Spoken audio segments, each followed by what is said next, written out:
আজকের এই দিন 13ই নভেম্বরকে কেন্দ্র করে একটা অরাজকতা, নাশকতা, একটা উৎকণ্ঠা সৃষ্টির জন্য একটা অপপ্রয়াস ফ্যাসিস্টদের পক্ষ থেকে দেশব্যাপী শুরু হয়েছিল। জাতির মধ্যে একটা অজানা আতঙ্ক বিরাজ করছিল। কিন্তু আমরা এবং ফ্যাসিবাদ বিরোধী সংগ্রামে যে সমস্ত দেশপ্রেমিক রাজনৈতিক দল মাঠে ময়দানে ছিলাম, এখনো আছি, আমরা খুবই আস্থাশীল ছিলাম, এখনো আছি যে জাতি যাদেরকে প্রত্যাখ্যান করেছে, যারা অপরাধী, যারা খুনি, যারা লুটেরা, যারা গণতন্ত্র, জাতিসত্তা এবং মূল্যবোধ হরণকারী, তাদেরকে এই জাতি যেভাবে বিদায় দিয়েছে, এদের পক্ষে আর এই জাতির মাঝে ফিরে আসাটা সহজ নয়।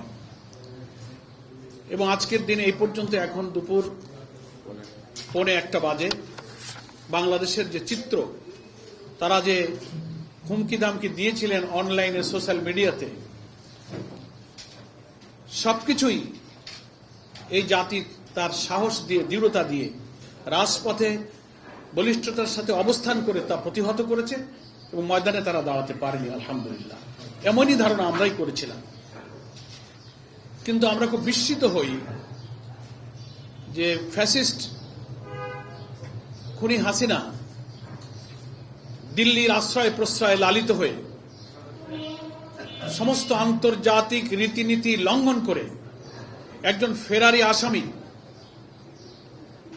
যার ট্রাইব্যুনালে বিচার চলছে এবং আগামীতে তার রায়ের দিন আজকে ঘোষিত হয়েছে,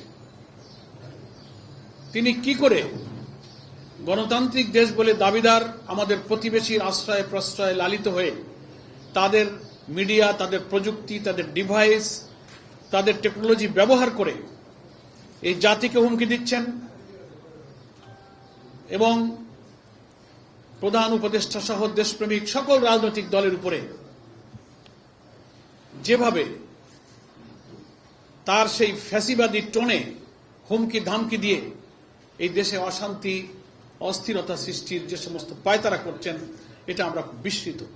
তবে আমরা মনে করি যে আজকে এই জাতি প্রমাণ করে দিল যে কর্তৃত্ববাদী শাসক হাজার হাজার খুনের রক্তে যার হাত রঞ্জিত, ক্ষমাহীন অপরাধ যে করেছে, ক্ষমার অযোগ্য অপরাধ যে করেছে, এই জাতি তাকে আর কখনো গ্রহণ করবে না। এবং সকল দলের দাবি ছিল যে এই ফ্যাসিবাদী শক্তির কৃত সমস্ত মানবতা বিরোধী ঘৃণ্য অপরাধের বিচার অবিলম্বে ট্রাইব্যুনালে সম্পন্ন করা। বাংলাদেশের 2টা ট্রাইব্যুনালে তাদের বিচার চলছে। আমরা জানতে পেরেছি সেই বিচার কার্যক্রম সামনের দিকে এগিয়ে যাচ্ছে এবং একটি বিচারের রায় ঘোষণার তারিখও আজকে ঘোষিত হয়েছে। আমরা বাংলাদেশের জনগণকে বাংলাদেশ জামাত ইসলামীর পক্ষ থেকে আশ্বস্ত করছি, রক্ত দিয়ে যারা নতুন বাংলাদেশের স্বপ্নে এখন বিভোর, একটি মানবিক সমৃদ্ধ বাংলাদেশ যারা গড়তে চায়, আপনারা এই জাতিকে মৌলিক এইসব ইস্যুতে ঐক্যবদ্ধ রাখতে সহায়তা করুন, আমাদের পাশে থাকুন।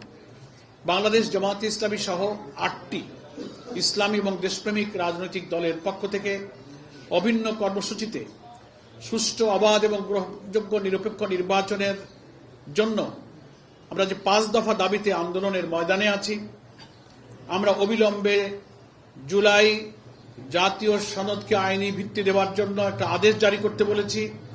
তার ভিত্তিতে জাতীয় নির্বাচনের ঘোষিত সম্ভাব্য তারিখের আগে গণভোটের দাবি করেছি। গতকালকে সাংবাদিক সম্মেলনে 8 দলের নেতৃবৃন্দ কিন্তু সেখানে বক্তব্য রেখে বলেছেন। তার মধ্যে আজকের দিনেও দেশব্যাপী একটা কর্মসূচি আমরা গতকাল ঘোষণা করেছিলাম, সেখানে আপনারা উপস্থিত ছিলেন। আজকে 13 তারিখ সারা বাংলাদেশের 8 দলের প্রত্যেক দলের স্ব অবস্থান থেকে ফ্যাসিবাদী শক্তির এই নাশকতার সকল প্রচেষ্টাকে প্রতিহত করার জন্য রাজপথে থাকার জন্য আমরা সিদ্ধান্ত নিয়েছিলাম এবং দেশবাসীকে এগিয়ে আসতে আহ্বান জানিয়েছিলাম। সেই মোতাবেক আমাদের কাছে এই দুপুর পর্যন্ত যে খবর, বাংলাদেশের প্রত্যেকটি জেলা এবং মহানগরীর খবর আমরা গ্রহণ করেছি। অত্যন্ত দৃঢ়তার সাথে প্রত্যেকটি জেলা মহানগরীর জনগণ রাজপথে তারা ফজর থেকে অবস্থান করেছে, খণ্ড খণ্ড মিছিল করেছে, দৃঢ়তার সাথে অবস্থান করেছে। কোথাও ফ্যাসিবাদী শক্তিকে জনতার মুখোমুখি হওয়ার কোনো সাহস আমরা দেখিনি, তাদের দেখানো তাদের পক্ষে সম্ভব হয়নি।